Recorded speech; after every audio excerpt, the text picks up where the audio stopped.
Hi, this is Rachel from Red Ant Fashions, and I'm here today with Alex from Makers of Film, Heather from heatherwoodward.org, and Tyler, who is, I guess, a 3D artist today. So we're here, we're going to talk about the art of purpose. Do you guys want to kind of tell a little bit about yourself? Because I don't really know much about the websites that you guys are promoting today. You should do some research then on your guests. Well, because if I remember correctly, you did a podcast, but you seem to be promoting MOF Ninja? Well, MOF.Ninja is the website of my podcast. So if you want to hear my podcast, you can either go on to iTunes or Stitcher or head on over to my website, MOF.Ninja, and you can hear the episodes and back episodes and, episodes. Okay, did he mention that he's got some episodes that you can check out? So, yes, totally. Moving right along. And then Heather is actually from Kick Glass Coaching, but you're actually promoting heatherwoodward.org. Is heatherwoodward.org different than Kick Glass Coaching? No, it's the same website. It's under kickglasscoaching.com or heatherwoodward.org. It's just heatherwoodward.org is a lot easier to say. Okay. And Tyler, can you tell us a little bit about what you do? I make 3D models and scenes for people and else make music and other things, and I clean around the house. That's about it. So he does the dishes. So Tyler just does a lot of stuff and then some more stuff. As you can tell, we're all family members. So today we were going to talk about the art of having a purpose. And because it seems to be that most people tend to think that we have to have a purpose in order to be happy in life. And that is definitely something that I've been struggling with lately, is do you really have to have a purpose per se in order to be happy in life? Because I'm personally finding I don't want a purpose. The older I get, the less purpose I want. Tyler has a purpose. It's to do the dishes.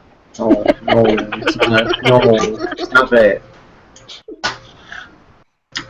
How do you guys feel about that? I mean, as you get older, do you feel that more and more you feel you need to have a purpose? I mean, I know that everyone in our family, their purpose really is to be entrepreneurs. None of us in this family seem to be able to work well working underneath somebody else. We all seem to be natural leaders, and we all seem to like being our own boss. But we all are very much self-starters and very self-motivated, which really does help. But I don't know, as I'm getting older, I just find that I don't really want a purpose. And I feel like that is my purpose. Your purpose is to not have a purpose? Yes, I really honestly do. And I think it's well, then I'm getting a lot of slack for it lately because people are just like, but shouldn't you, you should have a goal. You should have I should be working towards something. And I have been hearing that a lot lately. And I'm finding that I'm not necessarily, I don't know. I mean, do you guys ever struggle with that? What is your purpose, and do you have to have a purpose, and what is your long-term goal for life? Well, first off, I think that if your purpose is to not have a purpose, then apparently you failed because you have a purpose. It's not having a purpose. Maybe you're just multi-purpose. You're not very good at not having a purpose. Maybe you're multi-passionate, so you have multi-purposes. Maybe you're like that the roll of what is that stuff called? Paper towels. Just soak stuff up. No, just multi-purpose. Paper towel, Rachel. Yeah, a multi-purpose paper towel. You guys don't ever question what your purpose is? I mean, do you feel that you have to have a purpose in order to be happy in life? I kind of always knew what my purpose was. I just never really knew how to go after it, and in some ways I really still don't know how to go after it. So, I'm trying to figure that out and learn that all right now, but from a young age I knew that I wanted to be in film and do film stuff. And you really feel like that's your purpose and your path in life, is to pursue films? Yeah, so I used to do plays. I learned origami one day. We got an origami book from the library, and I learned how to do all the origami stuff. And then I forced everybody to watch a play of the origami creatures that I made and wrote. Stop animation at its finest. What about really, you, Heather? really more like a puppet show, but yeah. But yeah, go ahead. What's your purpose? My purpose is what I'm doing now, to help people. I think I've always wanted to help people in some way, shape, or form. I've always been kind of a management kind of person. Like, I've always been a leader. I don't think that's changed at all. I mean, I remember my mom gave me that book, Miss Bossy, because I've always been kind of bossy and leadershipy, and I tried to do the 9 to 5 thing, but it just never worked for me. I always felt very stiff and very trapped, and I really like helping people. I think everything I do is always going to have a metaphysical bend to it. I think I'm primed and built for that. I don't know, like,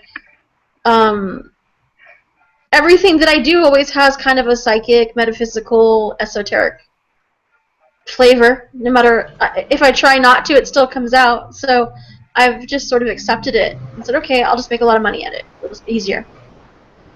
So yeah, I think I've always felt that sense of purpose. Always. Never. I questioned it, but not really. I think I questioned it because other people questioned it. Like, our parents questioned it. Like, well, you should just be a lawyer, or you should be an accountant, or a nurse. Like, those are my 3 choices. We did hear that a lot growing up, is that you need to be, it was accountant and nurse. I've been told an attorney, a counselor. It was always really bizarre kind of thing. I don't know. I've always been told my whole entire life you're an artist, and that's what defines you, and you're going to be an artist, and you need to pursue your art, and this, that. It's kind of like, that's kind of, I feel kind of pigeonholed by it, because I'm coming into a place where I don't really want to necessarily, I don't feel passionate about it. I just don't. I don't feel connected to it, and I feel like it served its purpose, and it was more of art therapy for me, and it gave me a platform to speak my voice and express what was going on with me. And along the way, I learned how to articulate and use my words, and now I feel like I've learned other avenues and other ways to express what it is that's going on with me, and I want to explore those avenues, except that I feel very pigeonholed in this, you're an artist and this is what you do and this is how you be an artist. And I find it, I don't know, I guess I'm finding it kind of frustrating, because I don't necessarily, and I guess that's where I don't feel like I really connect to whatever purpose that is. What about you, Tyler? You're young. What do you think your purpose is? I actually don't know yet. I've done some thinking about it, but it's, I don't know. I haven't really found anything yet. Nothing that strikes your fancy yet? No? Not really, if I'm being honest. Okay. But, I mean, do you think there's a difference between what you're passionate about and the things that you want to pursue in life, and your actual purpose of why you're here on this planet? Oh, we talked about, I really don't know. I'm slightly ill-prepared, but... He's winging it. He's just living it one day at a time. Kinda. Yeah. Like a crack addict. No, but I mean, that is a good way to be. I mean, that's how kids kind of approach life. It really is one day at a time, and you just kind of, you're experiencing it and taking it all in. And as we get older, we lose touch with that, and it's like all of a sudden you have to have everything mapped out, and there has to be this big picture, and there has to be this goal and this end resolution at the end that everyone's fighting and struggling to get to. And as kids, that's not how we lived life. It's true. I mean, I don't know. I've always had a sense of this, though. Like, it never... I don't know. It's been a blessing and a curse, in a way, because I'm like, maybe I should branch out. And then I do, but I always come back to it. There's something about it that is compelling to me, or it's kind of part of my innate nature. So it always gets thrown in there, even if it's by accident.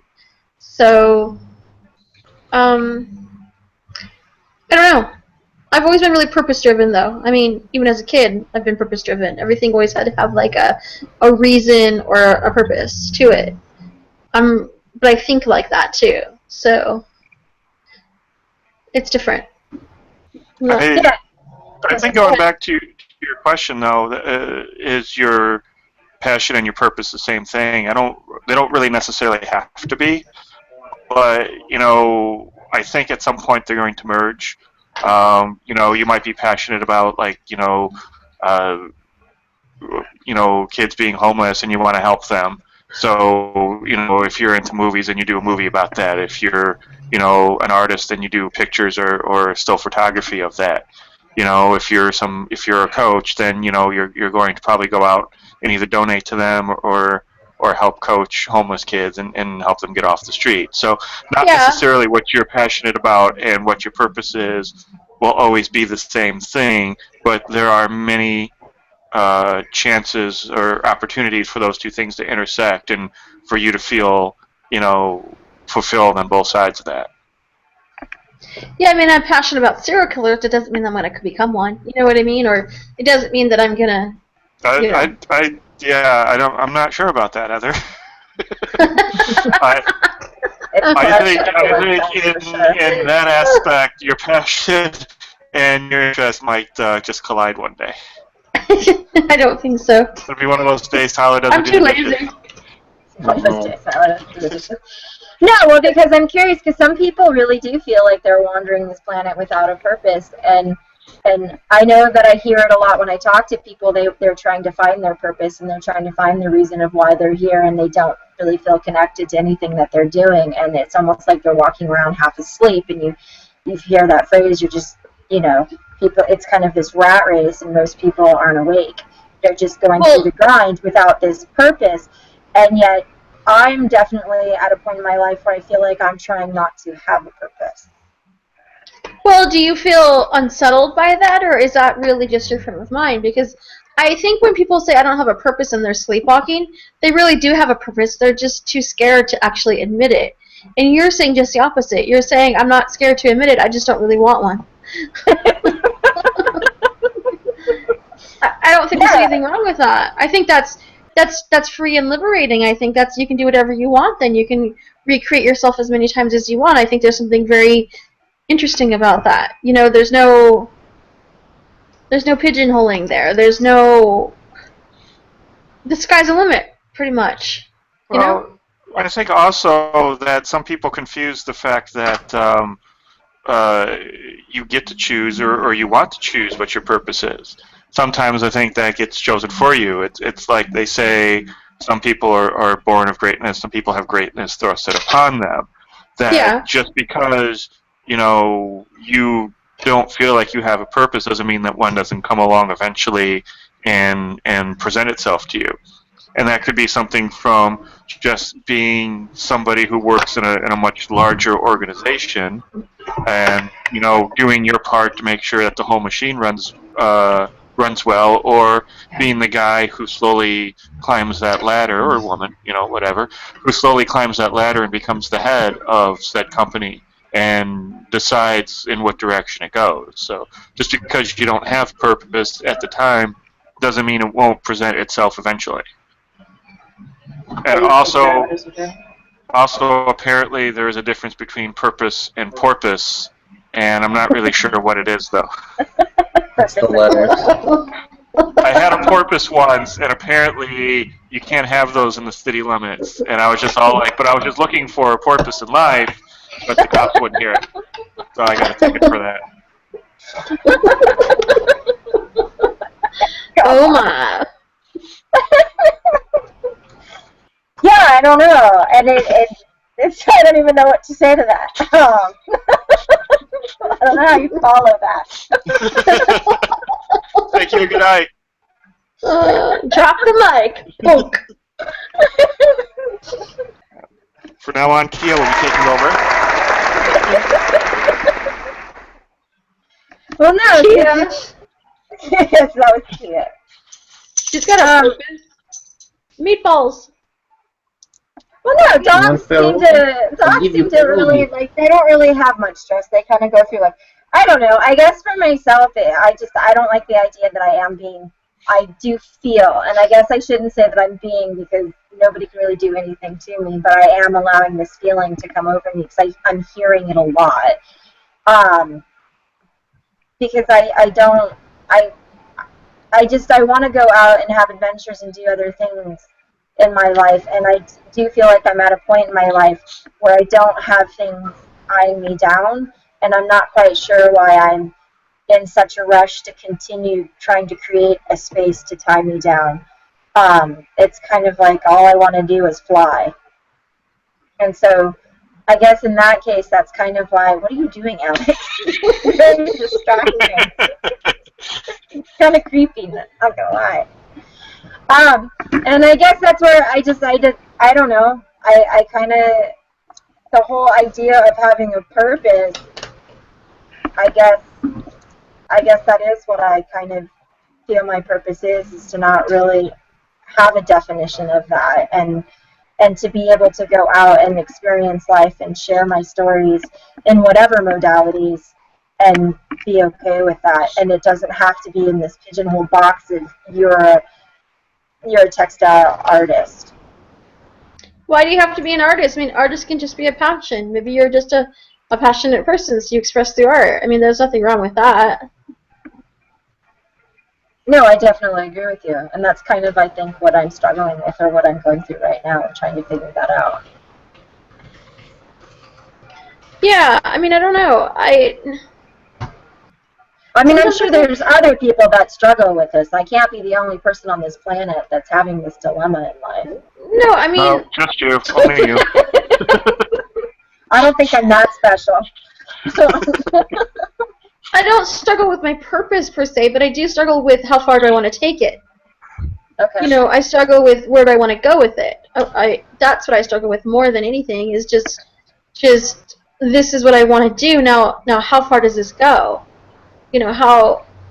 And then it gets a little overwhelming sometimes because of that. Because I have some short-term goals, but the universe has probably more for me. And they're like, hurry up, get to it. And I'm like, all right. I don't really know what that looks like. You know, we only have so much information that we have in front of us. We kind of have to make decisions based on that. But it seems like there's always a path that you're going down, and then years later you realize, oh yeah, that may now. But in the moment, it is kind of a struggle, because you're like, well, okay, do I want to do public speaking? Do I want to just do what I'm doing? Do I want to do a podcast? Do I want to, you know, write 10 books on it? I don't know. Like, there's always things you can do with it that are, you know, do I want to do a paper mache play about it? Who knows? I don't know. It's where, I guess it's more where you want to take it.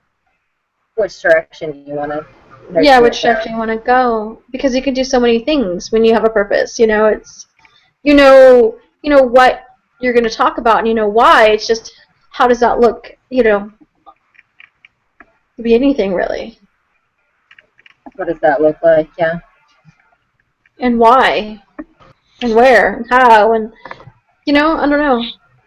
I think it's one of those things where I think too many people are not living their purpose at all. They're not even trying. They're too busy trying to fit in, and they're too busy trying to be sheeple. I think more people need to like really look deeply into their purpose and figure out if they want one or not. But people don't even verse the subject. They're more like, you know, what's on TiVo.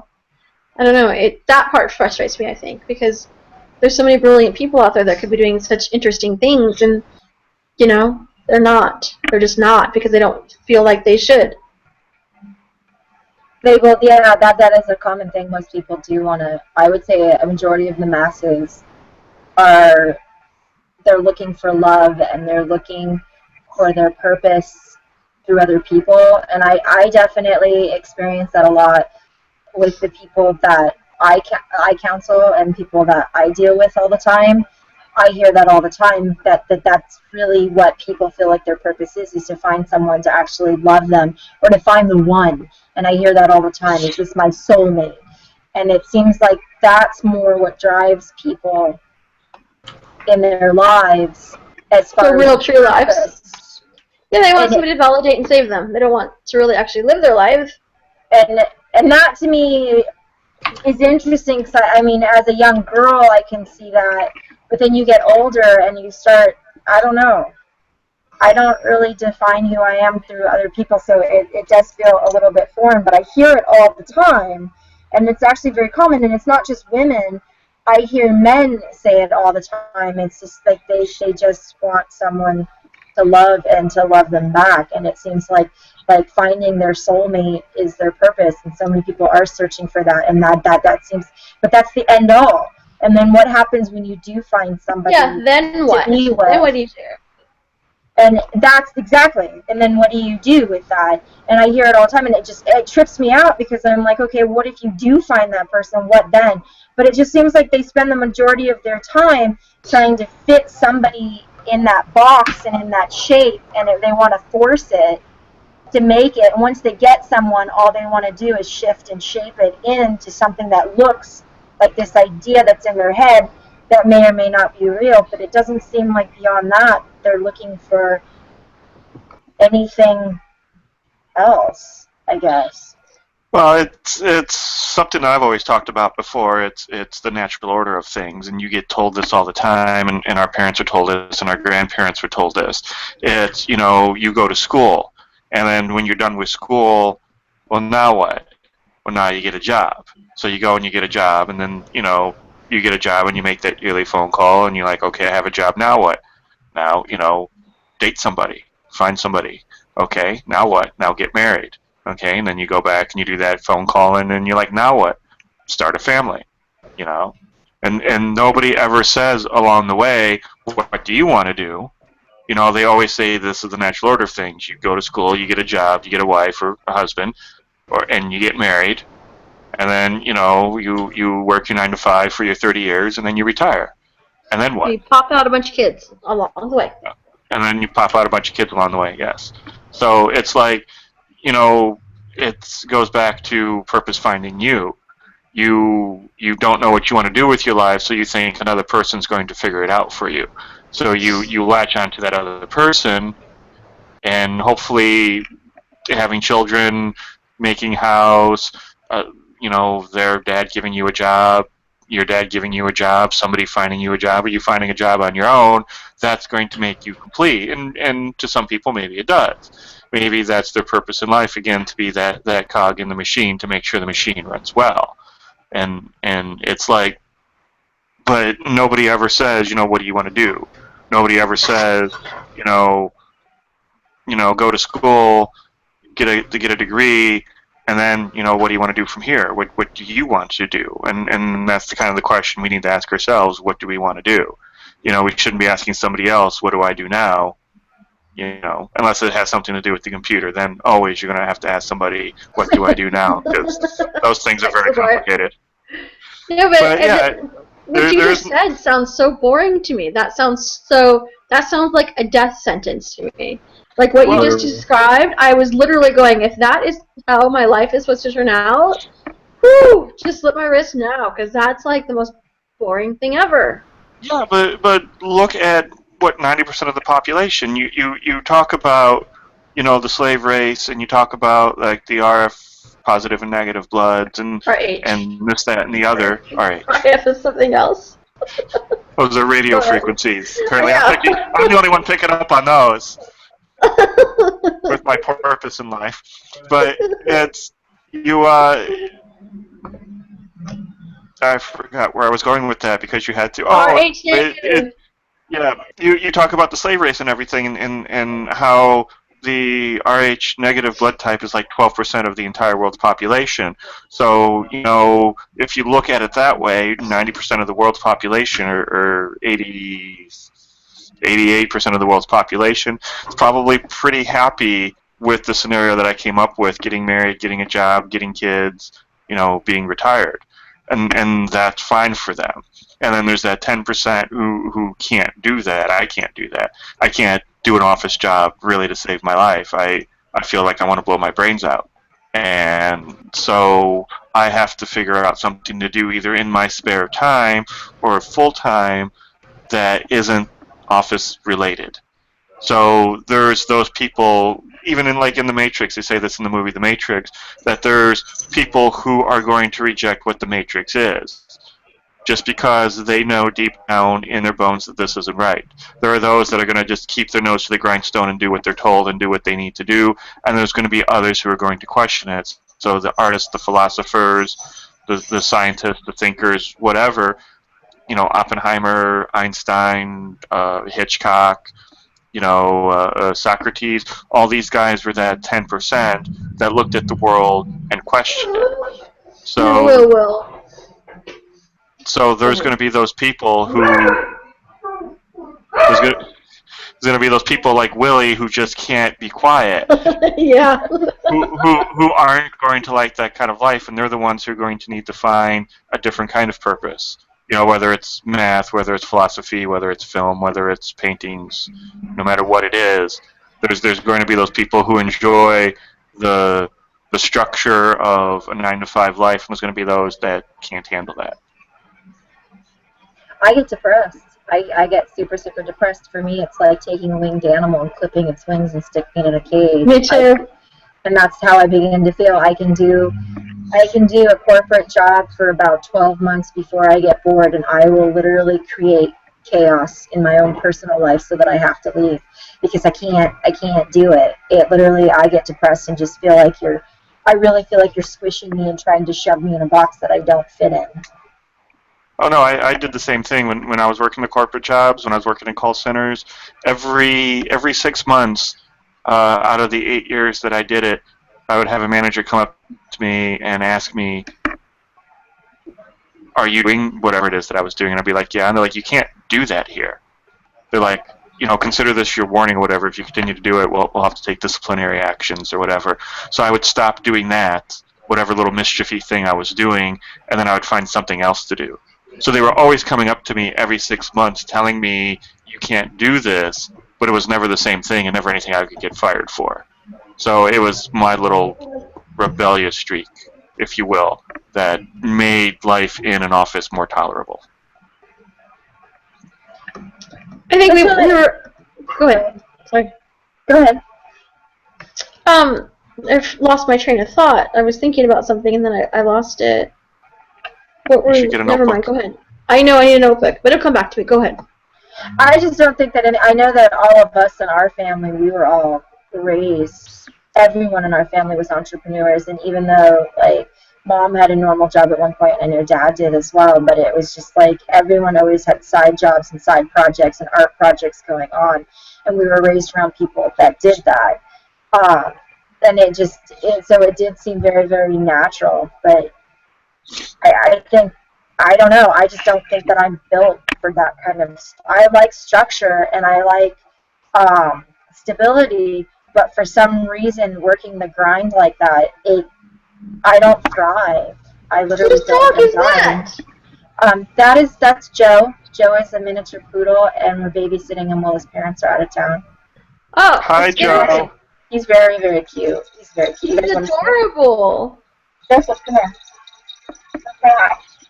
So it sounds like, Rachel, that the structure that you need is something that you have to make yourself. Yes. Yeah. Yes, it's very much something I have to make myself, because I'm definitely very self-motivated, and I'm a self-starter. I am an overachiever. I do work really, really hard, and I do work really long hours, and I don't like half-assing things. So I have all of that innately in me, but I don't like going to a job 9 to 5 and having someone bark those orders at me and never give me that freedom or that space to actually apply my own talents. And that doesn't have to be creatively, it's just the way that my brain works. I can't handle it when you're just squeeze it all into this narrow little thing and that's it. Because I'm constantly finding new ways of going about things and new ways of doing stuff, and I think that's why over the years I gravitated more towards doing W-9 jobs. And occasionally I go back to corporate jobs to fill in the gaps, but I always end up going back to W-9 jobs and being independent contractors and things that I can choose whether or not I take the job, and I can pencil it in, and it's just always worked for myself as far as like how I work. It's always been better for me. And it definitely has helped me with my art because it's given me the freedom to have those creative outlets.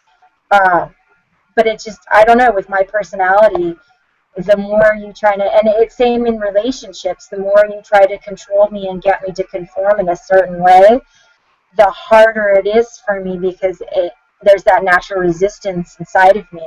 I get really depressed and I start to thrash in my own relationships because there's this weird need for me to conform into this person that I'm just not. I really do need to be able to fly. I'm very independent, and I need to be able to be me, essentially. Yeah, I mean, what I was going to say before is that, like, remember we had that conversation a while back where, like, okay, so if you had $1 million today, would you do anything differently? And I remember we had the conversation. I was like, no, I probably wouldn't do anything differently. Like, I'd probably put more money into my business, and I'd probably do a whole lot more marketing because I'd have the money to do it, right? I'd probably hire a PR person to help me with it, and I'd have like 6 VAs that would do everything for me.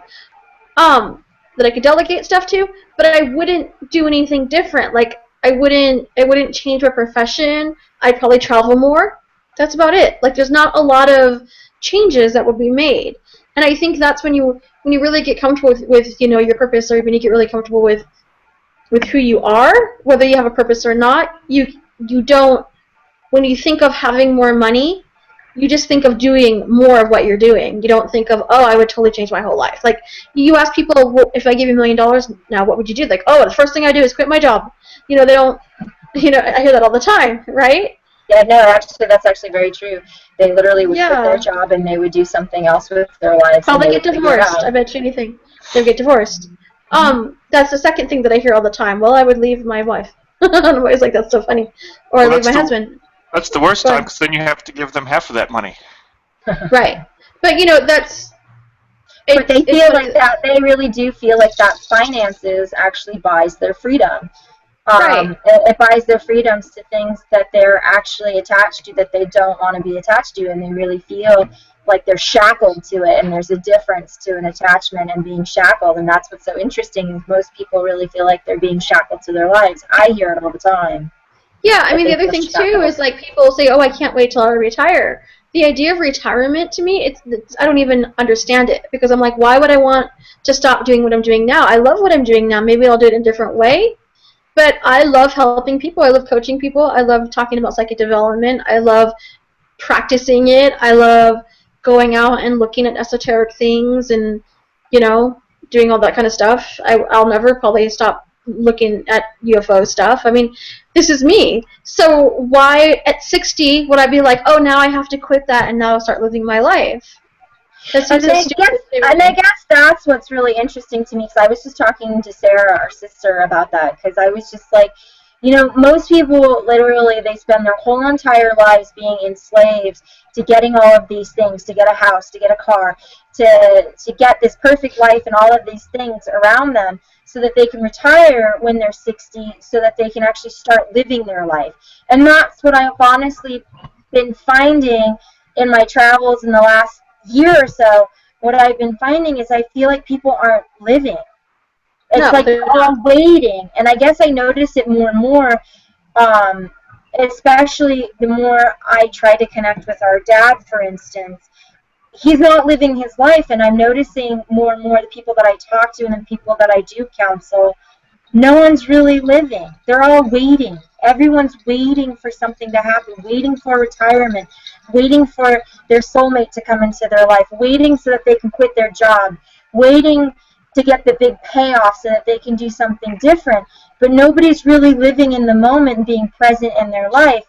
And I guess that really struck a chord with me, because I was just like, why am I working so hard for this? Like, my son is out in the world on his own now. I don't have a husband. I don't have a significant other. And after, honestly, all the counseling that I have been doing with people, I'm not quite sure I want one. And I don't understand why I'm 37 years old. Why am I not living my life now? Exactly. Why do I have to wait? Why do I have to wait to live my life? You don't, and that's the thing. It's a choice, though. You have to make hard decisions, though. Like, I don't know. There's that point. I remember that point where I was like, enough of this. I can't deal with this anymore. I will not be able to do this. Like, I was seriously considering suicide. I was like, there's no way. There's no way I can be married and do this. There's no way that I can keep going with these jobs and doing the things that I'm doing and hanging out with the people that I'm hanging out with. This is not who I am. Why the hell am I doing this? And the idea of suicide came in, and that's how I was like, what the hell? Like, I'm really a kind of an up person. Like, I'm a very Optimistic. optimistic. Like, that's the word. No, despite, like, you know, I watch a lot of stuff with serial killers, and I do watch a lot of scary movies, but I'm also a very optimistic person. Like, I think I do that to balance myself out sometimes. Because I always think of the good in everything. You know what I mean? I'm just that kind of person by nature, and for me to think about those things was like a big wake-up call. I was like, oh my god, have I really gone that far into listening to all the bullshit and drinking the Kool-Aid that, you know, it's scary. And that's when we moved to Tucson, because I was like, screw this, I can't do this. I just can't. There was no way. And I think a lot of people get to that point and they just don't do anything. They go on a bender, or they go to Vegas and just, like, you know, buy strippers or something. I don't know what people do. They go out and they go dancing. A lot of people escape their lives. Escapism is actually very real. Most people work really, really, really hard so that on the weekends they can play really, really hard. And they play really, really hard to escape their lives because they're not happy in them. And they do all of these things that they're supposed to do in order so that they can escape. And I don't know, I guess when I was younger, I used to party. I don't anymore, and I don't have any desire to. I don't have desire to escape my life. I don't have desire to go to those places anymore. And so, and I think part of it is I'm not quite sure what I'm escaping from. There's nothing going on in my life that I don't like. I never thought about it that way. I mean, believe me, there's boring times here. Like, we're doing laundry today. Woo, exciting. We still have to pay bills. We still have to feed the dogs. You know, there's some boring stuff that happens here. Definitely. Like, we're not the most exciting people. But at the same time, we also don't feel this need to, like, I feel the need to travel and I feel the need to get out and do things. But it's not because I'm trying to escape. It's because I'm trying to experience. And I think there's a difference. When I go out to drink... When I go to drink or get drunk, it's because I'm choosing it to experience it, not because I'm masking something. It's just a different way of doing it. It's a very, like, today I'm going to get drunk. Yay. You know, it's not because...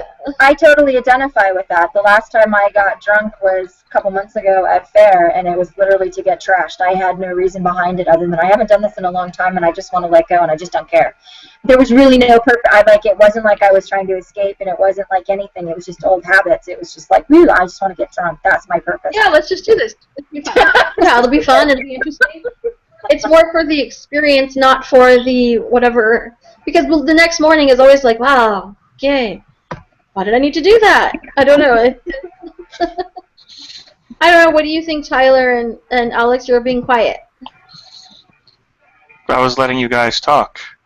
And also I was watching John Borman on Periscope talk about the dust storms in Palm Springs. Oh. And he was naked. Oh. All right. What about you, Tyler? Are you watching naked people too? No, I'm talking to somebody on Skype. My keyboard's really loud, so I muted my mic. Oh. So what do you think of all this? I don't know. I've just been listening. I haven't been really putting all of it to memory. Oh, okay. It's interesting, I can tell you that. Okay, you don't have anything to say? Not really. Alright, well, if you have something to say, let me know. He's a silent observer right now. Taking it all in as he tries to figure himself out and what his path in life will be. Yes. Rachel gets me. It'll be in the basement. So my life purpose is the basement. With the baby. The basement of my mom's place. Yeah. There's no basements in Arizona, just in case you guys are wondering, so I'm not quite sure what hole you're digging. Well, Tyler's going to dig it, because fuck that noise. And he's like, and then I'm in a basement, and then my second purpose is to hire a maid to do the dishes for me. Right. Done and done. There you go. What about you, Alex? What about me? Are you an experiencer, or are you a runawayer? Obviously running away, because he's running away from this conversation. I know. Well, He's not busy. I'm on another electronic device. I'm just listening. I'm being a silent observer. Sometimes I'm an observer. Well, I mean, it's not. There's more choices than just observing and running away. I mean, there's actively participating too, and it depends on my mood and what's going on and all that kind of stuff. That whether I observe or join in or run away. Probably mostly though, I observe. I think You observe? mostly yes. So your purpose is to observe? I don't know if that's my purpose, but that's what I do. It's interesting. Why do you observe, though? Because I'm fascinated with what people do and why they do it, and I think it goes into being a writer that I observe how people actually work. So when I write about other people, I can make it seem believable. I can add things that other people will relate to. That's interesting. But in your own life, are you a doer? Are you an experiencer? Do you run away? Are you a hide? Like, what do you do? Like, I do like to experience. I like to maybe I experience a little too much sometimes, but I do like to experience. I like to take an active part and do things that are exciting or freeing or adventurous, and like we've been talking about taking a trip. I really I like that idea. It's just, where do we go? And there's so many choices that it's hard to narrow it down all the time. But it's something I really want to do. I want to go someplace. I want to experience it with you. I want to have that connection and see something new in life. And just because you experience something too doesn't mean that you can't hang back and observe it. And you can observe it before you go into it. You can go into it and then observe how other people are reacting to it other than you. You can sometimes take a step back and see what's going on around you, and then go into it, or vice versa. So I guess in a way I'm kind of a combination of things. So what are you? Are you an observer? Are you a doer? No. Are you a runawayer? I'm an in the trenches kind of person. I'm always in the trenches. So what is it about the trenches that you like?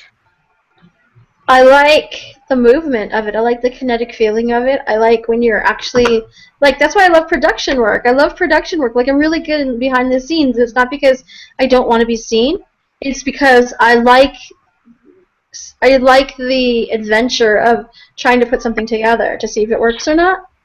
Well, I think more happens behind the scenes than it does in front of the scenes. There's so much behind the camera that happens to make what's in front of the camera happen. Yeah, and it's I don't exciting. think people realize that. They just think everything that they see is what's happening, or it's being done live, or whatever. That's the adventure, and that's not. That's the outcome of the adventure.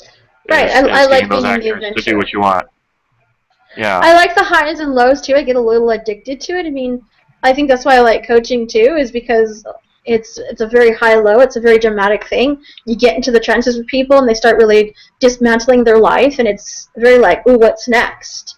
You know what I mean? There's peeling away the layers, and that's really exciting to me. It's a little voyeuristic too, I have to say, but there's something very fun about that. There's something very like, ooh, what can we do next?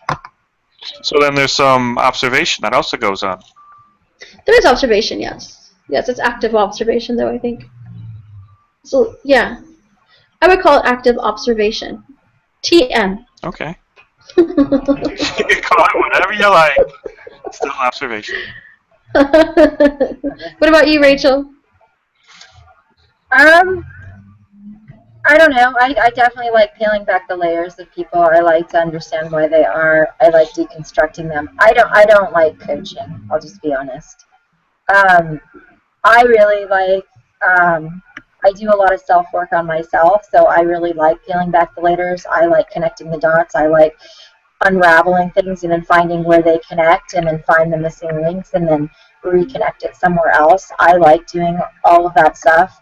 And I love peeling back the layers of people, but I really like discovering information and getting those aha moments and then applying them to myself, and I get really excited about sharing the information.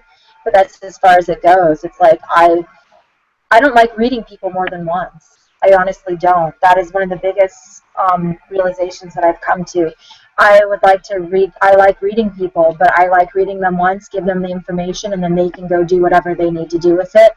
I don't want you coming back and asking the same questions, and I don't want to hold your hand through it, and I don't want to help you problem solve it. Because I'm already ready to move on to the next thing. I'm already moving on to whatever else I'm trying to deconstruct and figure out. And so I get more excited about sharing information. I don't know what that feedback is.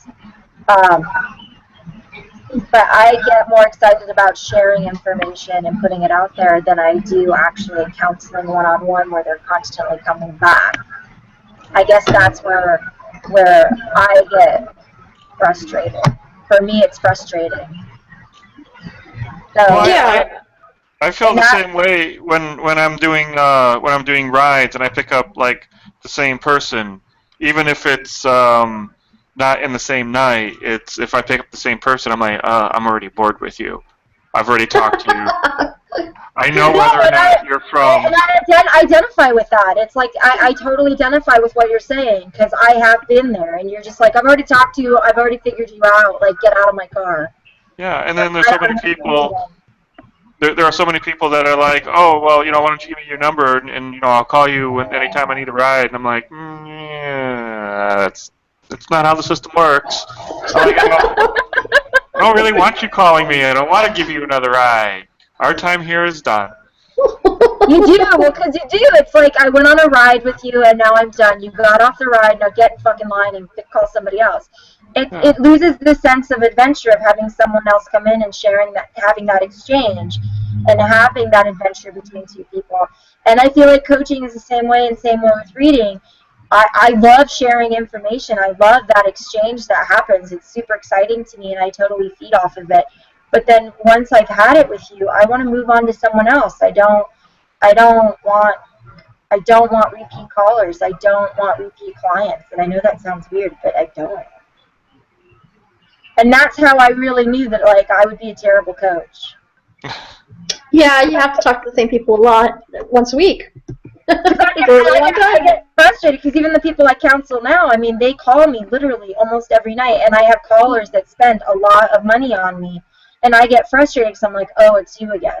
We're going to have the same conversation, and you're going to ask me to read you, and I'm going to read you exactly how I read you yesterday and exactly how I read you the day before, and until you actually make a decision and make a choice that you take a step forward in your life, nothing that I'm going to read is going to change because you haven't done anything different. Well, isn't that the benefit of coaching, Heather? That you talk to these people, but it's in a slightly more advanced stage of their life. That you give them assignment to do to better their business or themselves or whatever it is, and then the next time you talk to them, theoretically they've put those things that you told them in the last call into effect. So now that they're at another rung on the ladder. And there's definitely a progression. Sometimes it takes 2-3 weeks, but there is a progression. Like, you definitely see, like, when you start with them, and then as you're moving forward, by that third month, you see them totally as a different person. I think that's what I like about it, is that there is that sense But of hear what you said by forward. that Go third ahead. month. What'd you say? That's a long. Listen to what you said by that. It's a third long month. haul. Yeah. That's what I'm saying. I don't want 3 months of trying to nudge you along. Like, I did the Yeah, work. there's a Now process. go and do the work. Like, come back to me when the work is done. You call me in 3 months. I'll give you new information. Well, that's a different, Yeah. that's a different thing about being a reader, though, is those people, and I hear Heather complain about this all the time, those people don't listen to what you say. They No. They call up, don't. they already have something in mind that they want to hear you say, and if you Yes. don't say that, they'll continue to call you until you do say that. So they never actually progress. They never actually learn anything because they're not listening to you. At least with Heather, those people are listening to her, and they want to progress. They So- They do want to it. progress. Well, they paid a lot of Want money it. to progress. So yeah, they're invested, and they want They're definitely, their I think time. it's the money, because if you're putting down, $2,000 for 3 months of coaching, or $2,200, there's an investment because you're like all of a sudden it becomes nickels and dimes. Yeah. I don't know why and I did it myself. I mean, I hired a coach for $6,000. Every week I was like, I better get something done or else this is not an investment. Yeah, so I worked my ass off those 6 months. It was a lot of work, but you really, when you're doing coaching and stuff like that, or even when you're doing readings, there's a sense of like patience that happens, and I do get frustrated sometimes too. I do. I have to pull back sometimes because I just want to be like, Coke. When I get blacked out, I literally shut off, and I'm like, I'm done for the day. I have to step away. Like, you completely agitated me because I can't handle it. But, I mean, that's where I'd have to say, I mean, it's been a great learning experience, and it is really awesome in the sense that it's made me really realize that what excites me and where I get passionate about it is I like sharing information, putting it out there, whether it's my own story or reading somebody and pulling information from them and then sharing it and then letting go of it. Right. That to me is where I get off. I just want to put it out there. I mean, going back to purpose, when we're talking about purpose, I think part of that is that people aren't really thinking about their purpose. They're thinking about what the short-term outcome is or the short-term payoff is. And sometimes the short-term payoff is not real. So when they're calling you for advice, they're really just wanting someone to validate or justify their actions, even if their actions are not for their highest good. They just don't care. You know, a lot of it's ego-driven. So, I don't know. It's one of those things where sometimes I feel like when I was doing readings all the time like you are, one of the things I felt like was you just want me to validate you in some way so you can go on with your life. That's it. That's all you want from me. You know, and it sort of saddened me a little bit that there was nothing else in their life that they could be validated by or, you know, justified by. Like whether or not this person called was the only validation they had in their whole life. Well, yeah, and that's what I'm saying. It seems like, I mean, it's from talking to these men and women, because it's not just women. I talk to men as well. I'm finding, and some of these people that have really high-paying jobs, and they're powerhouses in their normal life, but their only sort of justification or validation is whether or not this person that they had a relationship way back when is coming back into their... And they want to know if they're coming back into their life because that's the only person that could possibly ever love them, and they need to know whether or not they're going to love them. And it seems like love is the only validation. And it's just like, well, what about just loving yourself or being okay with yourself? Why do you have to have that validation through someone else? Why do you have to be fulfilled or your purpose in life to be validated or attractive or someone calling you, or are they going to leave their wife or their husband for you? Why is that your validation? Why is that your highest purpose? Why does that matter so much in your life? I guess.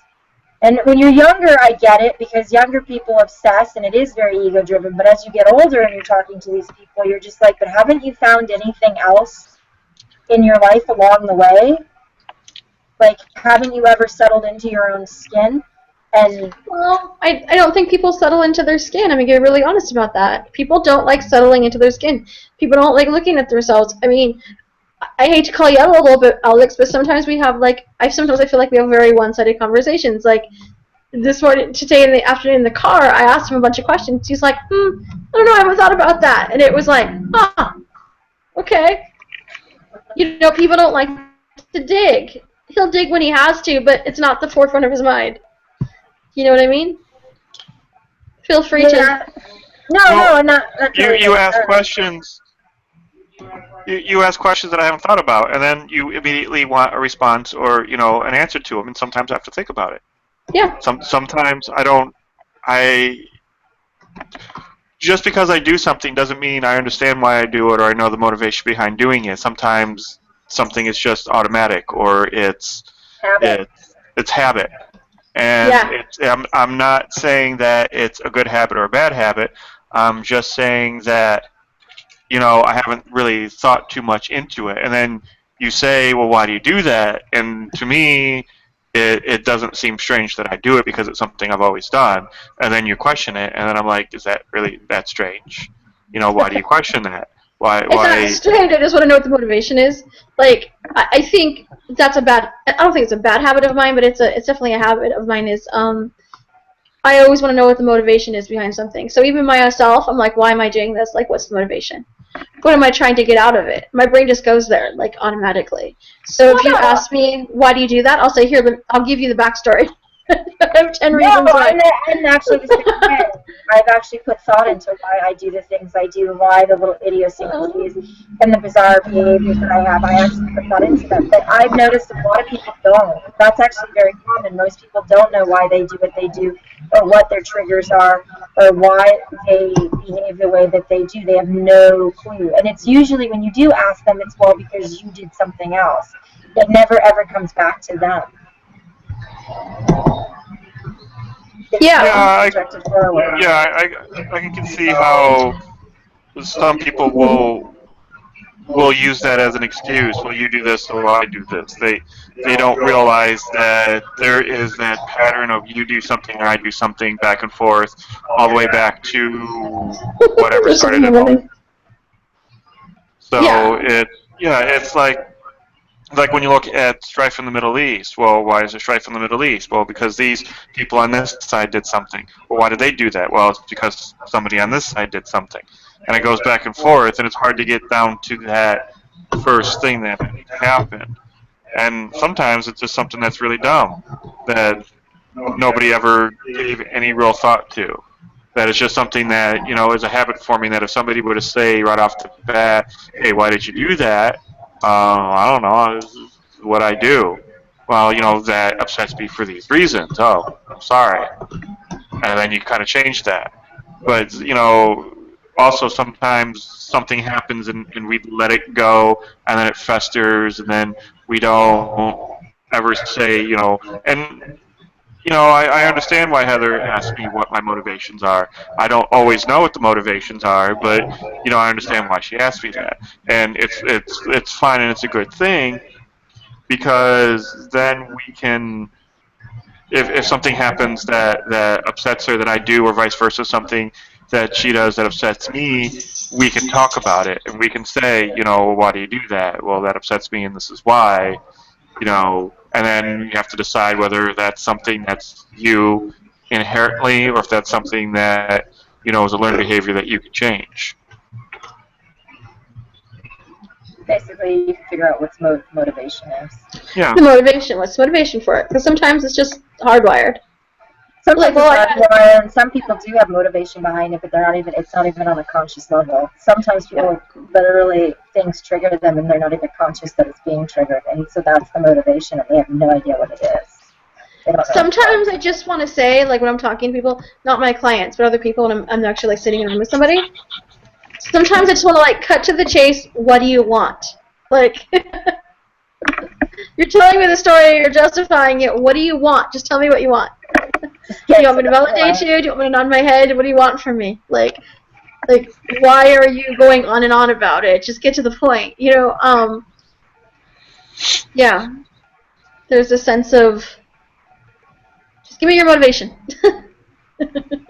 Yeah, but that comes from being in a family that has so much motivation that's not being talked about, and so we've had so much stuff thrown at us, or you have to sift through all the bullshit because they're talking around in circles in order to get you to do something, instead of just asking you straight out to do something. Yeah, yeah.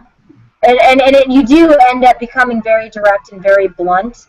I get called mean all the time because I get really blunt, because I'm like, I just fucking spit it already. Let's just get to the point, right? Let's just get there.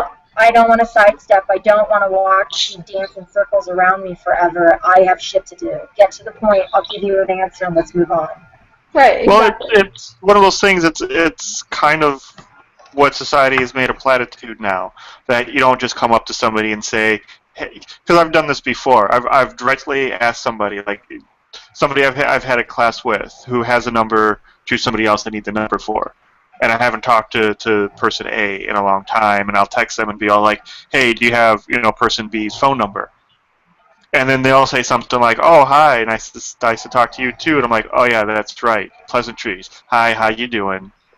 You know, how's school going for you? Did you ever get whatever figured out? Okay, now can I have that phone number?" Normal people don't like you just coming up and being all like, "This is what I need. What do I need to do to get it?" People like you to be all like, "Hey, tell me about yourself," and not care about what they say, and then be all like, "Oh, now that you're done, can I get the dude's phone number?" See, I'm just the opposite. I'd rather you just get directly to the point, because I find that people do those niceties and they want to chit chat and they want to talk to me, and then they find out that they really just wanted something from me, and then I get annoyed because I'm like, I don't want all these niceties. I don't want all this fucking sugarcoating, and I don't want you pretending to be interested in what's going on with me in my life when you just simply wanted me to do something. Just get to the point. Just get to the point. Just get to the point, because more than likely, 90% of the time, the answer is going to be yes if it's something that I'm actually capable of doing. Otherwise, it's a very slim chance I'll say no, but take that fucking risk anyways, because it's not going to be because you were direct that I say no. It's simply because it's not a possibility. So, to me, I don't want you to sugarcoat it and pretend to be my friend when you have no interest in being my friend. I'd rather you just tell me I want you to do this. Well, it's... All right? One day I was doing something, I needed to know how to spell a word, and this is when I was just first dating the ex-wife. And whatever for word, and she spelled it out for me, and I'm like, "Okay, thanks, bye," click. And then a couple days, that's all I needed from her. It's not like we don't talk every day or something like that. We were well into the relationship, so I felt I could just call her up, because I can't text, "How do you spell this word?" because I don't know how to spell it. So I have to call her up and ask her how to spell this. So that was the extent of the conversation, and it probably took that long. And a couple days later, she's all like, "You hung up on me." I'm like, "I didn't hang up on you. I got what I needed, and I needed to move on with what I was doing. It's not that I didn't want to talk to you, it's that I was in the middle of something else." And I'm pretty sure after I got done with that, I texted her and talked to her and told her or whatever. So she was hurt that all I did was call her, ask her how to spell something, and then hang up on her. See, that wouldn't bother me. Me neither. I'll be like, "Okay, I'll talk to you later." Especially if you're like and you're already in the thick of the relationship, that wouldn't bother me at all. I guess I'm used to that, and that is how I am. And I'm totally used to my partners being that way, so I don't take it personal. But I do, and I've recently just had an experience like that where somebody was really chummy with me and seemed very interested in what was going on in my life and seemed very interested in connecting with me. And we had tons of really amazing conversations, and really what they wanted was they wanted me to do something for them, and then once I did what they wanted me to do, they literally dropped contact altogether. And it did annoy me, because I was just like, I didn't need to be manipulated into doing that for you. I would have done it for you anyways. And that's how I feel about it, because I feel like it's a manipulation. And I guess for me that comes from the simple fact of coming from a family who I have been manipulated my whole entire life in order to get me to do things. And it drives me absolutely bonkers. I don't need a false sense of security or a false sense of a connection in order to get me to do things. And it really upsets me. What is that noise? I was wondering that myself. I don't hear the noise. It's Willie snoring. Which one of you has... Willie's not snoring. On? That's what that is. It's really snoring. Can you shut the beast off? No, he's not snoring. Where is he? What is that? He's in here. I know he's not snoring right now, though. Okay, well, there's feedback or something, and it's really freaking me out. I'm like, why is Godzilla in the Wait, hold background? on. Let me see if he's snoring. Hold on. Alex, you might want to close your door, because I'm hearing crosstalk. Is that it right there? Was that it? Yes, Yeah. that was it. That is him snoring. That? Yeah. Yes. Oh, Yeah. that's Willie. I don't even recognize it anymore. It goes through the speaker, so it's like, it just sounds like Godzilla is like, Alright, I'll wake him up. Hold on. I didn't I'm even like, what hear is it. that I'm talking over? It's freaking me out. But I don't know. That's just kind of where I'm coming from, and I've had it happen to me quite a bit with people, and it frustrates me. Look, everyone's gone. It's just you and me, Tyler. They've ditched us. Tyler's not talking either. Because they're terrible. It's Snorzilla! Hello, Snorzilla! Really saw, what is this shit? There's my dog. Oh, that's it. Move him closer to the microphone. That'll solve all the problems. It will. Snorzilla, look, Snorzilla! Look into... Alright. Is everybody There he back? Hi! Can you see him? Yes, we can definitely see it. We can hear him. In another 2 generations, we'll be able to smell him through the internet.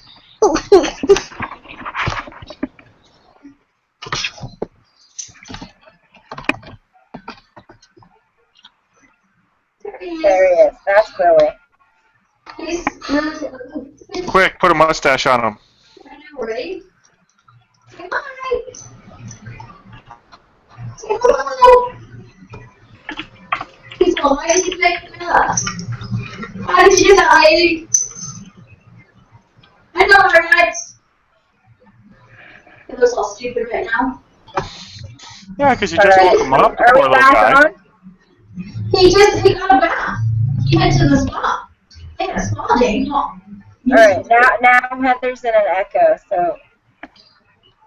I mean, That's because you moved the computer. oh, sorry. Yeah. Okay, there we go. Alright. Now I'm in night vision for some reason. I don't know why, but I let this You whole black and normal white lights. thing going. Yeah, you've been black and white this whole time. I know. I don't know what's going on. All right. Because your computer's way too bright. Could be that. Yeah. I have Alright, like Willie. 3 light sources in my room. Don't snore, Perfectly Willie. lit.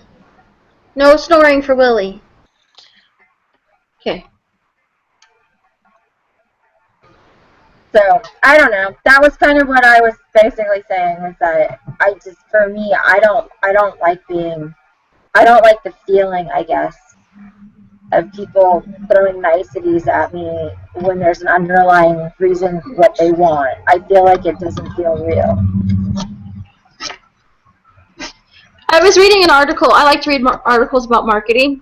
And the article basically said for like, if you're doing any kind of marketing online where you're contacting people, the first email should be, especially like on LinkedIn or other places like that, the first email should be a, hey, what's up? I found this cool article for you. Then the second one should be, hey, I found this other thing for you. I was totally thinking about you. And then the third email is supposed to be your pitch, or whatever that is. Now, I've had that happen to me because that's what most people suggest that you do. And I've had that happen to me, and I'm all like, why are you sending me this other stuff? I know you're going to pitch to me. Just pitch to me. Why are you winding me up to pitch to me? You know, people say, oh, it's like dating. I guess I don't date that way. I'm like, hey, I like you. Do you want to go out? We can get to know each other. But we actually have to be in front of each other for us to get to know each other. You know what I mean? I don't sit there and text for days and talk to everybody for days. I'm like, if I like you, I think you're interesting, then we need to go and sit down and have a talk. Because I'll know in 5 minutes if I like you or not. You know what I mean? I don't understand this ramp up. This, hey, let me kiss your ass before I actually get to the point. I don't like feels- it. I find it feels fake, it feels annoying, and it's the worst way to sell to me. It feels dirty to me. It does. It's like, here, like I click on them and I'm like, oh, this is what you think I like. This is what you think because I'm a business coach or because I'm this kind of coach. These are the kind of articles that you think I read, and I don't. If you would actually just pitch to me and ask me what I wanted to know about, then you could send me the proper articles. Yes. So I always feel like there's like this need to placate you. Placate before you pitch. And it's, I don't know, it just feels weird to me. It feels weird to me that we feel like we have to go there with our marketing. It feels weird to me that we go there with our lives. That we have to put on these fake kind of, I don't know, like, It's a really facade. It's a total facade, and I think that's why I'm so terrible at dating. I don't like it. I'm like, get to the point. I don't like it at all. It I think doesn't feel there's- real to me at all. I want a real human connection.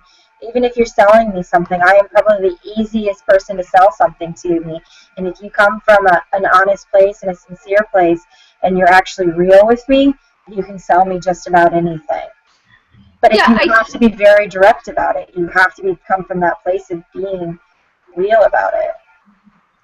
I think I put so much into what I do, and I think I put so much into my business that I don't feel like I have to put up those platitudes, because when you work with me, I'm going to put my best effort forward.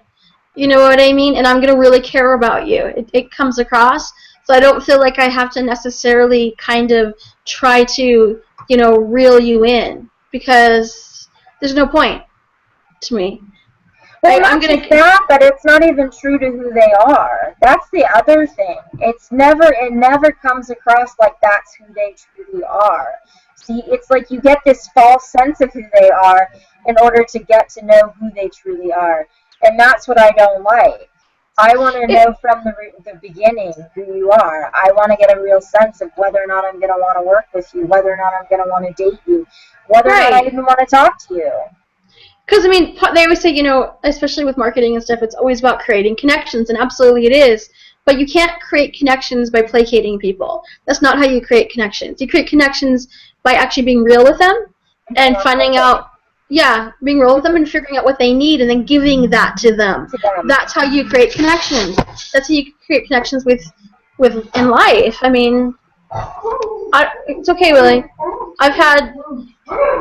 We all have those friends who, it doesn't matter if you talk to them 10 minutes or 10 years, you fall right back in line with them, because it's like, that they love you and you love them. There's an affection there, and it will never go away. Yeah.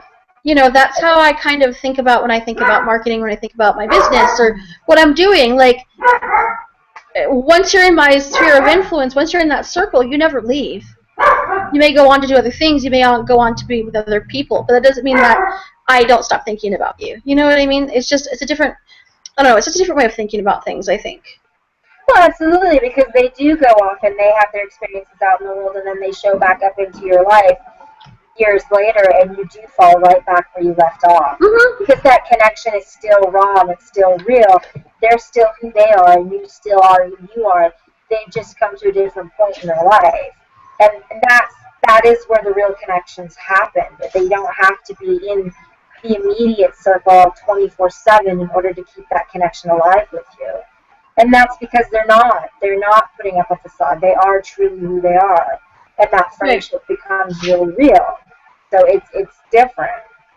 It's different. It is. It's different because it's just you see them for who they are, and you love that person, not the person who they're going to become, not the person that you want them to be. You just see the person. You see them. You see them in all their imperfections and them in all their realness, and it's not the potential of them. It's truly who they are. And you learn to love them unconditionally, and that's the relationship that you have, which is why they're able to come in and out. And there's that ebb and flow in that relationship. Yeah. What do you think, Alex? You're being quiet.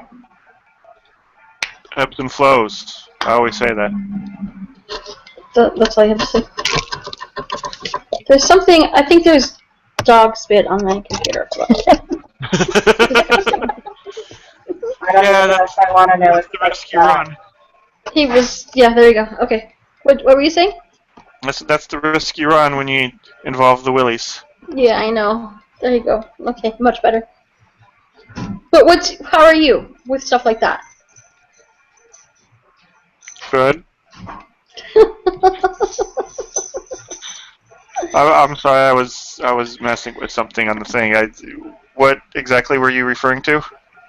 He wasn't paying attention. He has no idea what we're talking about right now, is what he's trying to politely say.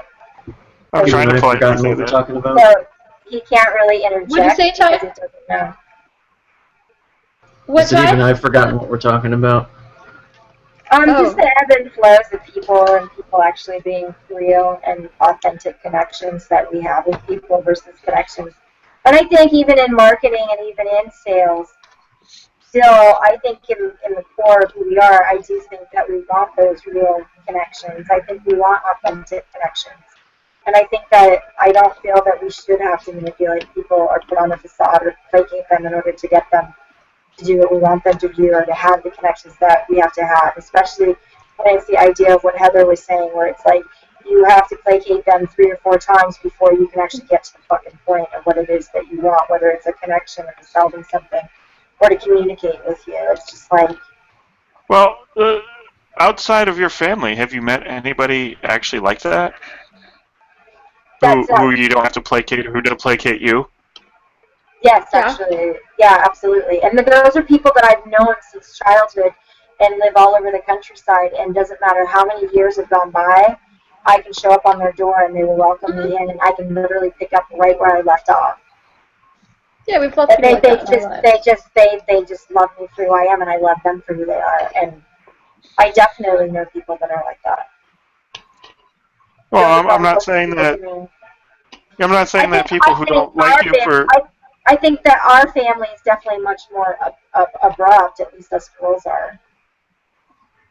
Yeah, I wasn't necessarily saying that these, people who did or didn't love you for who you are.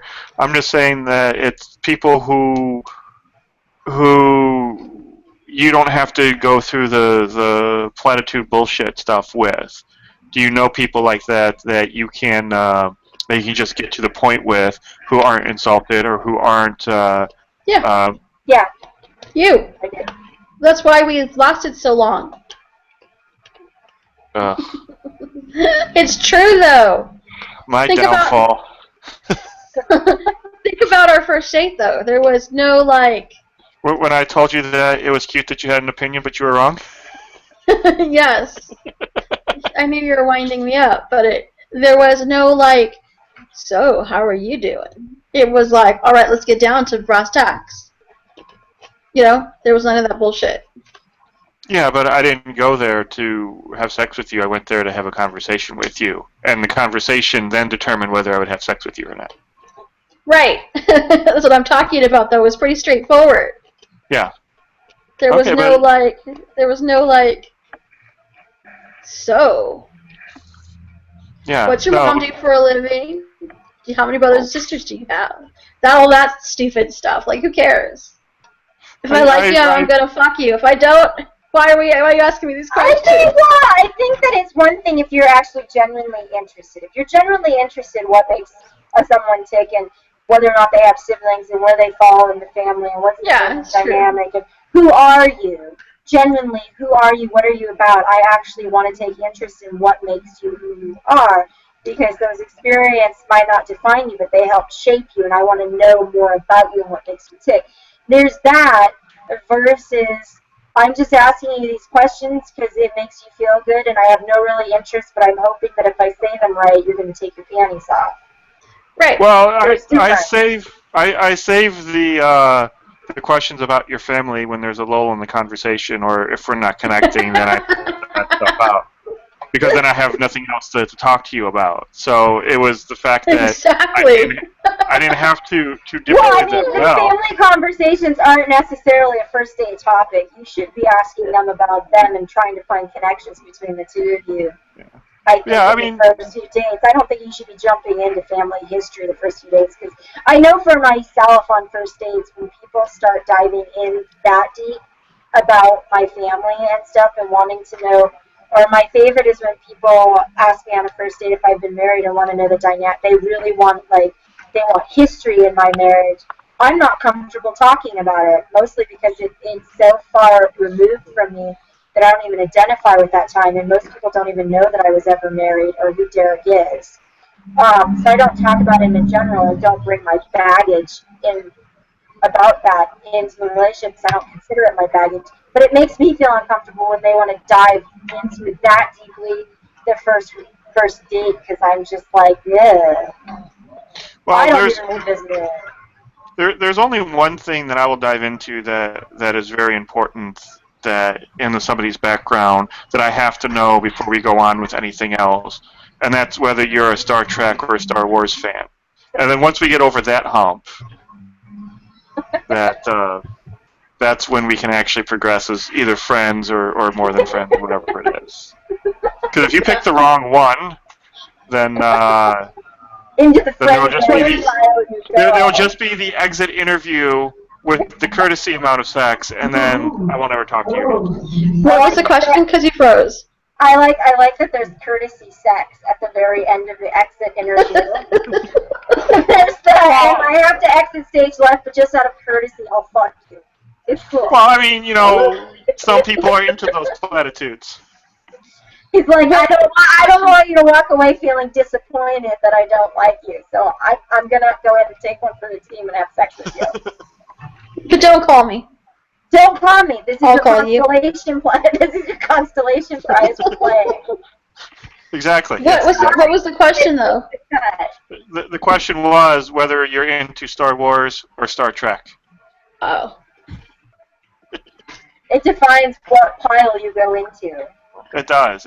Are you into more deep, meaningful, character-driven things about life, or are you just into flashy lights and loud noises? I'm into the hero's journey, so it would be Star Wars. Okay, well, see, you had a good reason for picking Star Wars. Right. Most Because it people is a just like quintessential hero story. yeah. Most people just like the lightsabers. Oh no, it's a perfect hero story. It's the perfect art. Yeah. Like you can teach it. Yeah, people do teach it for the hero's journey. That's why I like it. Yeah, no, it is a good hero's journey, but most people don't say, I like Star Wars because of the hero's journey. I like Star Wars because, Luke is cool and Darth Vader's a bad guy and they got lightsabers and psh, psh, psh. And I'm like, okay, you're just, all right. Courtesy sex, exit stage left. But if they're like, I'm into... I love that everyone gets the courtesy sex. Well, I don't want to discriminate. Last thing I need is a lawsuit because somebody did late. But on the other hand, if you say Star Trek, there's very little flashy lights and loud noises in Star Trek, unless you're talking about the J.J. Abrams Star Trek, because then there's a lot of lights. But Star Trek is really about progressing in the human condition and kind of how you're stuck in this tube with these people for 5 years and you have to figure out how to get along. That's really what Star Trek is about. And Star Trek has always been more submarine battles, where Star Wars has always been more dogfights and aerial battles. And aerial battles are fun to watch because they're exciting, but naval battles and especially submarine battles are very chess-like. You have to be 2 to 3 steps ahead of your opponent, not just right behind them. So with Star Trek comes a little bit more of a person who's a little more thought-provoking or who's into more analytical things. So you really thought this through. Why. No, I'm just actually bullshitting right now. Oh, okay. I'm like, wow, that's a lot. That's a lot. No, but typically, it's you go through some of the gamut of those kind of questions, and those are really the questions that I work on that first date is Coke or Pepsi, Seinfeld or Friends, it's those kind of things that gauge the kind of person that you're talking to, and with Heather when we did that, we kind of did that. I asked you what was your favorite movie and what you thought about some of my favorite movies, and you made fun of one of them, and I still haven't really forgiven you for that, but we go on nonetheless. Blues Brothers. I don't like Blues Brothers, and he loves it. That's a classic. And I told him that it was just it was just a throwback of like a Bob Hope buddy comedy, and he got mad at me about that. It is a car chase musical. Tell me how many other car chase musicals are out there. Name me one other one. And don't say Blues Brothers 2000. No, the Bob Hope on the Road series was about him and his friend, and they went on the road and they sang and they did all kinds of fun stuff and they got into all kinds of adventures. So I always thought that the Blues Brothers was kind of a throwback to that. To some degrees, yes. I mean, it's a throwback to that. It's a throwback to the old car chase movies from like the 60s and 70s. It's like I said, it is also a musical, like the On the Road series, because it actually has more music in it than most musicals. Right. So that's right. But I remember telling him that at 2 in the morning. He got mad at me. I guess he's still mad at me. That was like 5 years ago. Oh my gosh. I know. He's still mad about it. And then you're like, I gotta go now. And I started laughing because we were arguing about it. And he was eating pancakes at IHOP. I don't go around asking you what your favorite movie is and being all like, oh, that's crap. I don't know why you're like You that. That's crap. should. You should. The kind of movies I watch, you absolutely should. Those are not the kind of movies you like. Those are the kind of movies you watch. Nobody's ever going to say that Sharknado is their favorite movie. You'd be That's a fun- surprised. That's a fun movie. It was fun to watch. I wish we would have gone and see it when the Riff Track guys were doing it live, but we missed that. We Unfortunately. did. Yeah, we got to start going to those again. But We did see Sharknado in the theaters. Oh my God, you were there. well, then we just missed whatever one was recent. Sharknado was, 2. No, they didn't do Sharknado 2. It was the other one. It was the one with the bugs and all the pretty people and the science fiction. Oh, yeah. Starship What Troopers. what kind of cards do you have, Rachel? You're Rachel. Sarah's not there. Go ahead. Heather, Sarah, Rachel. Oh my God. Heather, Sarah, Rachel, Nathan. Nathan, Heather, Rachel, Sarah. Cassandra. You forgot Cassandra. Well, she's only half, so you can only do half of her name. So, Cass, Nathan, Heather, Sarah, Woodward, Rachel. I forgot all the names. It's too many people. What cards do you have in your hand, Rachel? I don't even know. I don't know what deck this is, to be quite honest. Oh, it's pretty. I don't know if I can Fuzzy. get everything. There you go. It says the Two of Swords. The Two of Swords, and it has a wolf on it. Those are cool. Is that Lupus. the Avatar deck from James Cameron hit movie Avatar? No, not. That is not from that. Sorry, I like shuffling cards. I'm actually surprised there's not a Avatar deck from the James Cameron hit movie Avatar. Are you sure there isn't? I haven't seen it, but I'm sorry. Go Pick a ahead. card. Pick a card. Oh, that's right. The Dishonored Tarot deck. I was gonna look for that, and I For never what? did. Yes, Rachel, pick a card, and then Heather will guess which card it is. So What don't the- tell her what card it is. Oh my God, I is the don't coolest. know. This is the coolest magic trick ever. You should do this magic trick when you do readings. I don't know this magic trick. What? You fan them out, and you're like, pick a card, any card. They pick a card, and they put it Okay. back in the deck, and you guess what card it is, and then you tell them about it after you guess what card it is. Okay, Was it? Go ahead. Because it's all like, was your card the 3 of page, and this is what it means. But there's no 3 of page, so I understand that was a bad example. no, I got 8 of Swords. Are you feeling That's trapped? It's got a boxer on it. Are you feeling like boxing somebody? You. No, I'm not feeling trapped. I mean, I definitely have angst. I've been here for a little over 3 weeks, so I'm having that angsty itch. I'm having a really hard time, and I am noticing this about myself. I'm having a really hard time sitting still. And I'm really having a hard time, like, I'm focused in the sense that, like, I'm still working on projects and doing things. I'm not focused in the sense that I have no desire to make wearable art whatsoever. So it's interesting because I'm definitely at that point where I'm ready to move on to something else. But I'm having that angst. Anytime I'm anywhere too long, I feel angsty to, like, get in the car and go. What are you running away from? I'm not. You know, and that's so interesting that you say that, because that's something that my father has said to me. Because I've had this angst in me for a really, really long time. And I definitely had it in my early 20s, and I wanted to leave all the time. And in high school, I tried to have my parents send me away to boarding school. When I was younger, I really did feel like I was running away from something, but I was running away from was family.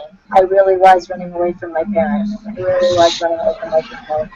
I didn't understand why, and I didn't know what that was about until I got older. And now I don't feel like I'm running away. I really feel like I'm running towards something, and I feel like I'm running towards myself. And that's where, where it comes back around. I don't look at my purpose the same way as I used to. see myself as wanting to do my art the way that I want to, or to share my story the way I want to. I want to move on to different modalities and different ways of doing things and expressing myself artistically, other than making clothes or wearable art or fashion or costumes. I'm not resonating to that anymore, and I'm not resonating to being stationary.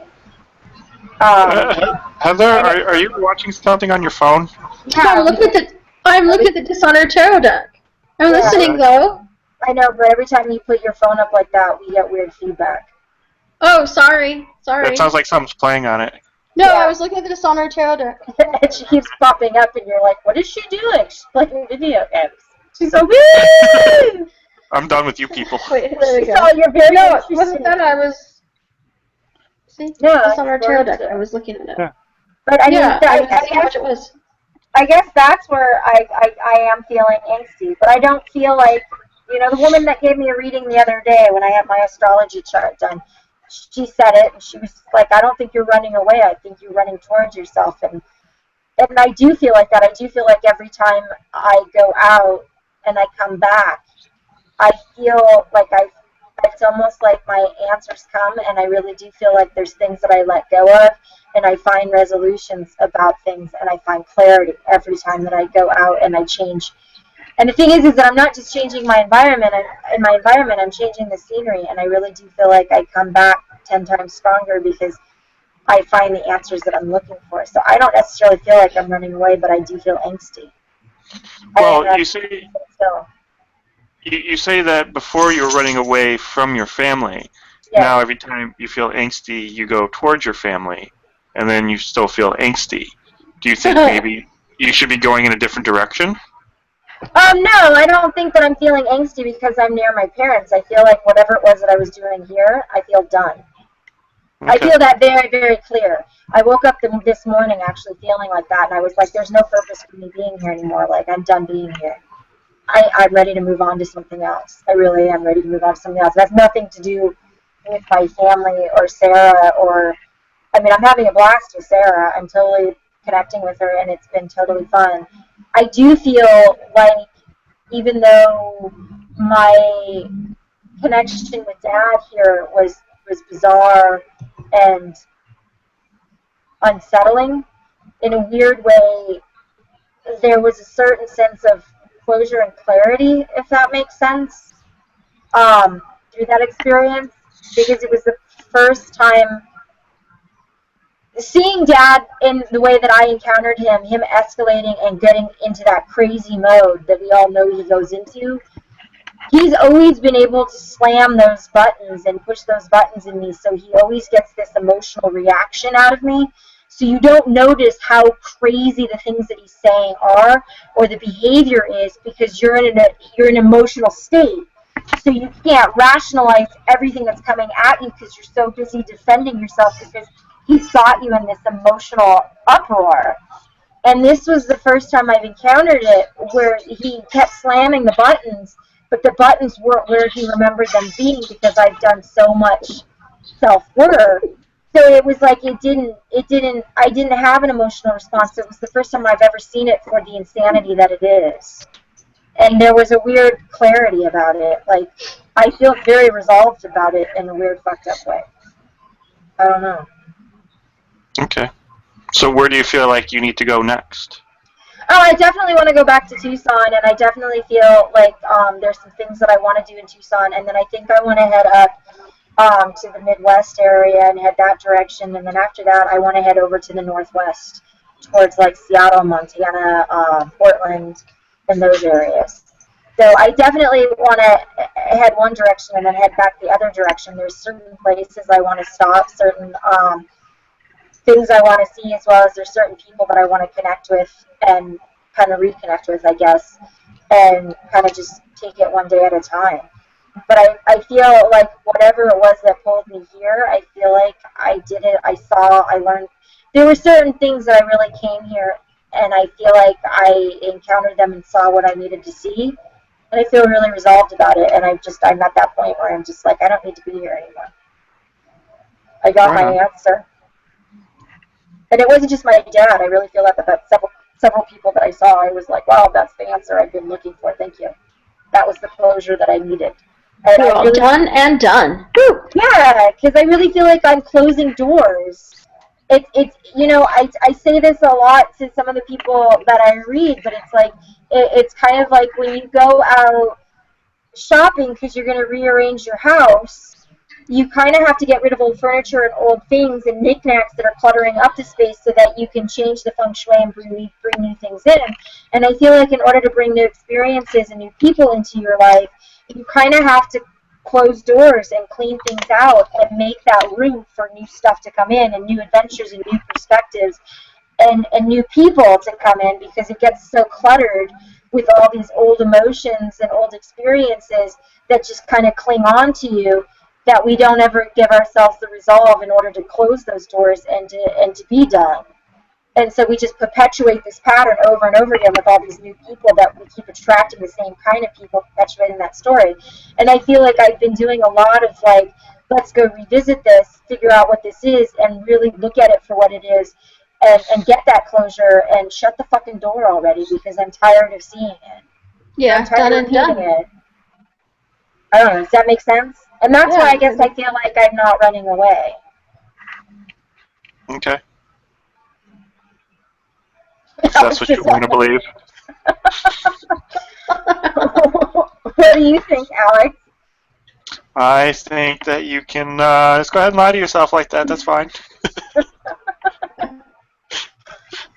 No, it's just, because you left rather abruptly to go back to California. I know you were talking about it a little bit before you went, but it felt like one minute you were here and the next minute you were gone, and you didn't. I don't know if you said goodbye to Heather, but Yeah. I don't know if you said goodbye to me. You might not have been paying attention.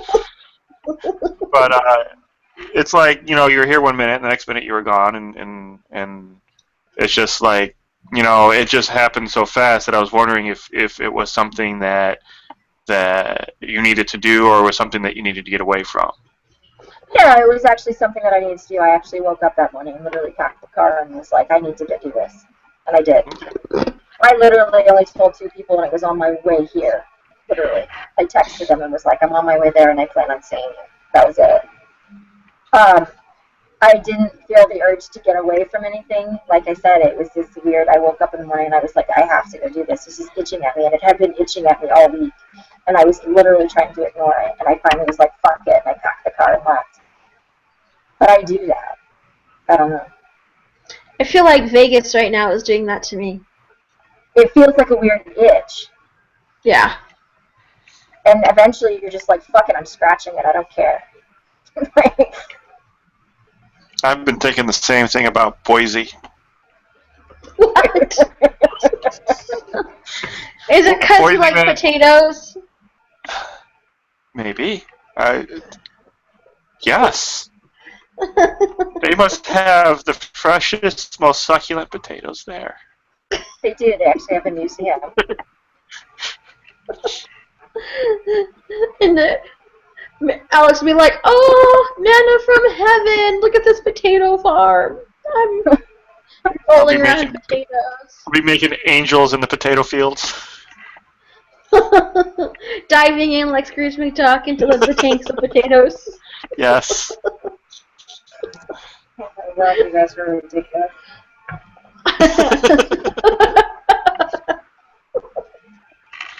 All right. What am I going to say? I like potatoes. I'm getting sleepy now. Yeah, I need to start work. Some of us can't just take off our entire lives and go on vacation. Some of us actually have to work for a living. So what? Are you more pissed off that I left and didn't say goodbye, or you really think I'm lying to myself because you have a job and I don't? Because the angst that I'm feeling is coming from you. You never said goodbye, and I thought we were friends, and apparently we're not friends. No wonder you never announced me as your friend when we went to fair. Yeah, I didn't ever acknowledge you as a friend. That's right.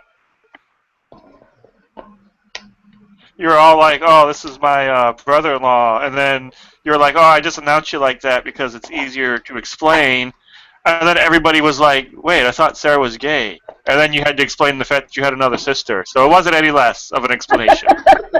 You could have just said, this is my friend, and left it at that. Because then people would have thought there was something going on between us, because that's that's like the introduction that you give to this is my friend so-and-so, basically meaning this is the dude I'm having sex with and tagging along, dragging him around from place to place, and I don't want that association. But they know you, so if you actually meant this is my friend with benefits, you would have said, this is my friend with benefits. I don't want any bad associations. I was trying to get laid myself. You were cock blocking enough already. I thought that's what I was there for. Isn't that why you dragged me there? Hey, let's go to fair. I don't want to sleep with any of these guys, so I'm going to take you with me. That's right. I guess that was actually true. It worked there, didn't it? Yes, until you introduced me as your brother-in-law. And then everybody was like, oh, he's fair game. All right, so I have issues with accepting that you could be friends with me. I'm friends with you, Rachel. Why can't you be friends with me? Open your heart and let the friendship in. No, I'm busy lying to myself. That's what you're running away from. You're running away from our friendship. That's what I'm running away from. I probably am running away from our friendship. That's why you couldn't say goodbye to me. No, it would be too painful. It's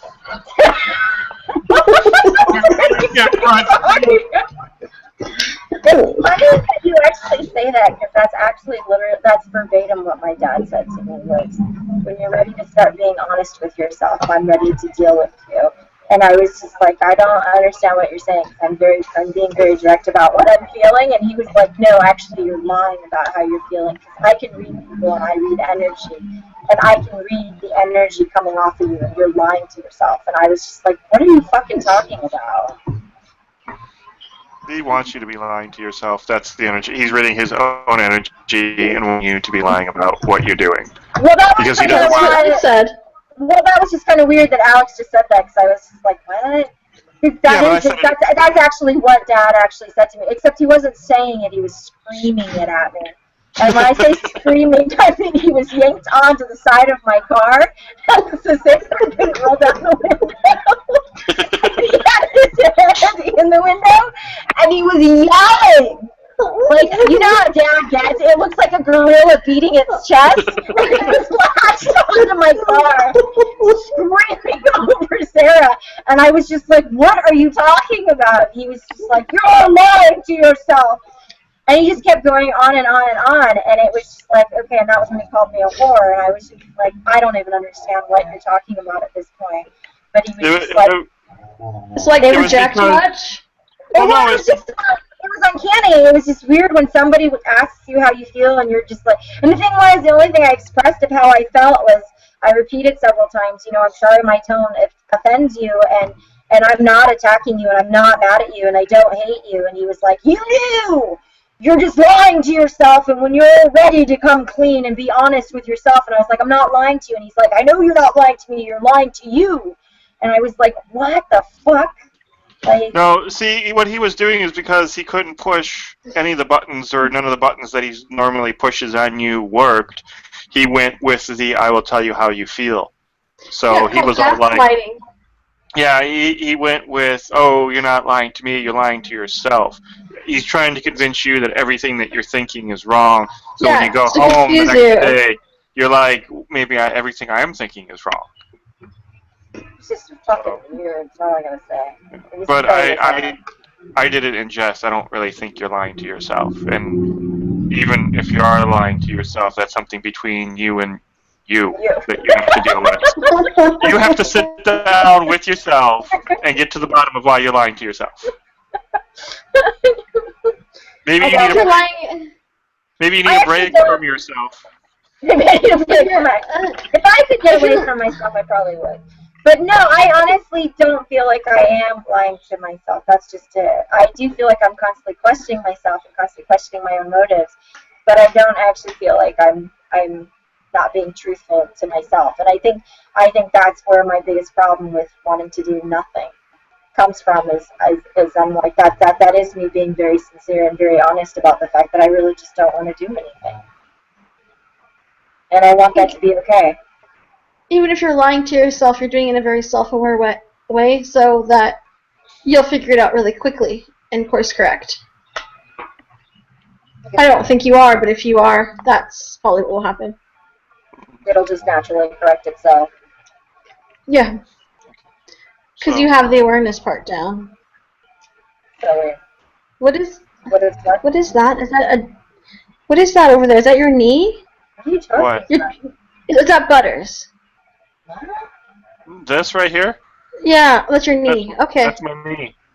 Alright. What is she talking about? I didn't know either. I thought she was actually referring to Tyler's picture of whatever anime thing that he's got up there. Because apparently he wanted. Thing.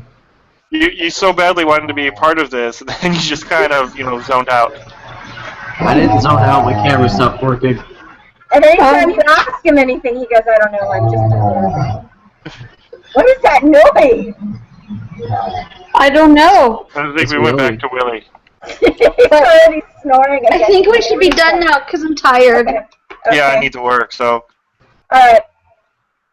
Man, I'm working right now. it was fun.